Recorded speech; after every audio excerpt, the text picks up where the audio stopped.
Welcome to Totally Blitz Podcast. We got a Thursday night football battle for the number one in the NFC East. Eagles versus Washington Commanders in Philly, 7-2, taking on 7-3. All goes down this Thursday. Before we jump into it, go down, like, and subscribe. Comment who you got, who you're picking, who you're riding with, who you're betting on, all the prop bets.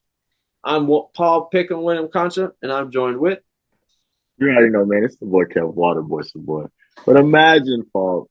Think about this. 12 weeks ago, we was not expecting this game to be the fucking battle for number one. Like this is low key a heater, and this shit could go either way. Because I know the commies do not love how they fucking gave the game away to Russell Wilson, and I know the Eagles is trying to continue this motherfucking hot streak. How many games you said they won in a row?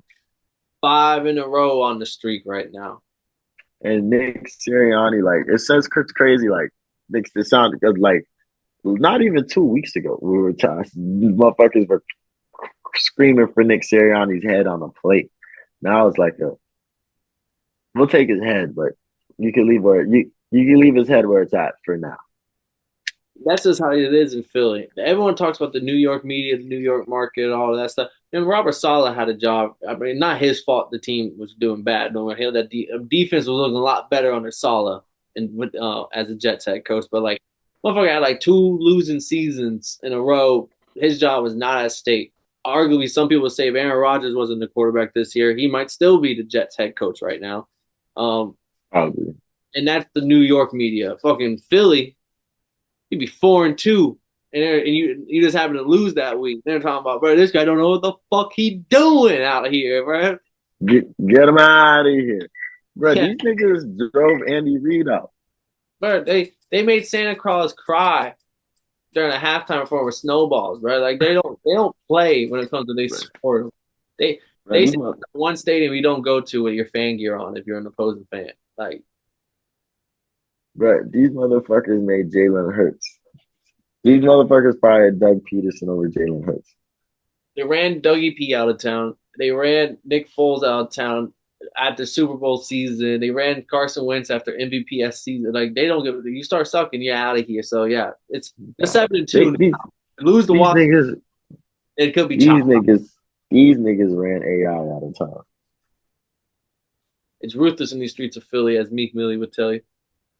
So I'll tell you, man. But off the football, I mean, I don't know. This Philly defense has been playing quite well, kid. I don't know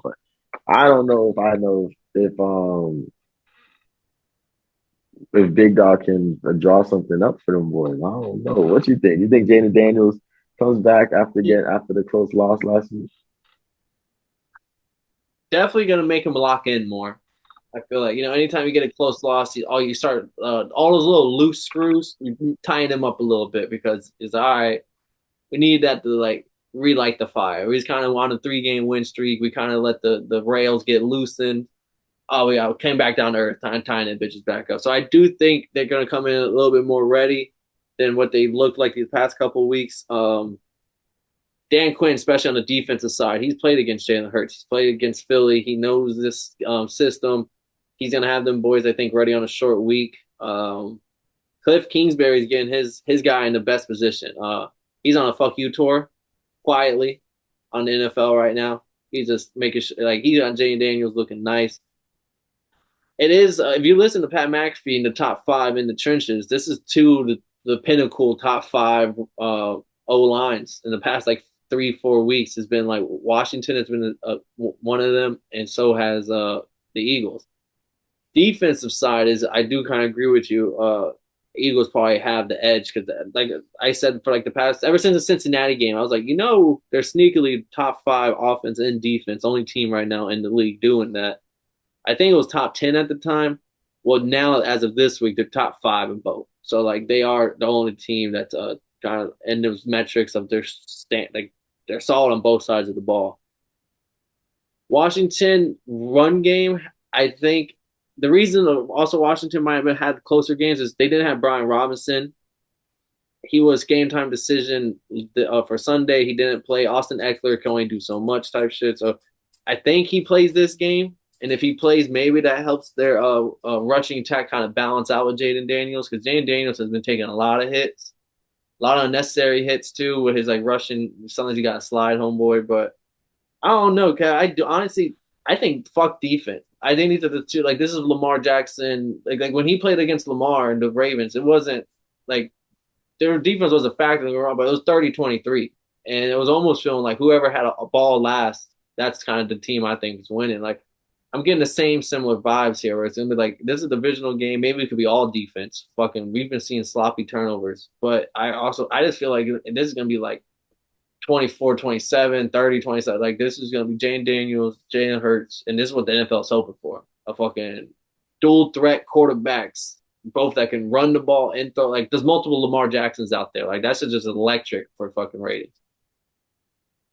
Yeah, I mean, I can agree with that. I think this could be definitely a game where you take the over. I could see at least one of these teams scoring 30 plus points. I could see like this being a 28-34 type vibe. But I gotta respect defense. And I think I'm gonna take the Eagles, even though I think I trust this commander's defense with Jaden Daniels and Cliff Kingsbury that's been cooking all year, coming off of L.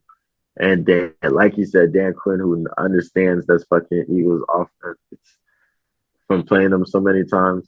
But he played them a lot of times. I don't know if he beat them a lot of times. I'm gonna take the motherfucking Eagles to get the dub one more time. But I wouldn't be surprised if this fucking because after this the Commanders have the Cowboys, so they're thinking like, yo, bro, we come through and bust the Eagles. This is our division, homie. I'm gonna ride with you on the Eagles pick too, just because their defense has been solid, and this is a tough atmosphere for a rookie. They're Mm-hmm. Dan I Daniels. think he's ready for it. I think so too. That's why I am expecting a lot of points, but I also think there might be a couple early mistakes, and Yeah, that might be biting you in the ass in the end. I don't know. I think there will be some early mistakes, but I think it's gonna be from the Eagles. And Seabird is also a rookie kicker. Phenomenal season. Like Seabird's killing it, but it's also like this is Lincoln Financial Stadium. Like you're walking into the most toxic, dangerous stadium there is, in I think in the national. Like everyone talks about Lambeau, Kansas City, but the Eagles has got that murkiness to them. I don't know, kid. The Lions kicker walked in Texas, good old Texas. It ain't Houston, mean too much. Nigga pulled up to Houston. I don't think Houston's the same as Philly though. Oh yeah, not at all. And Janet Daniels is not as experienced like Goff, who's been around the town. I can respect it.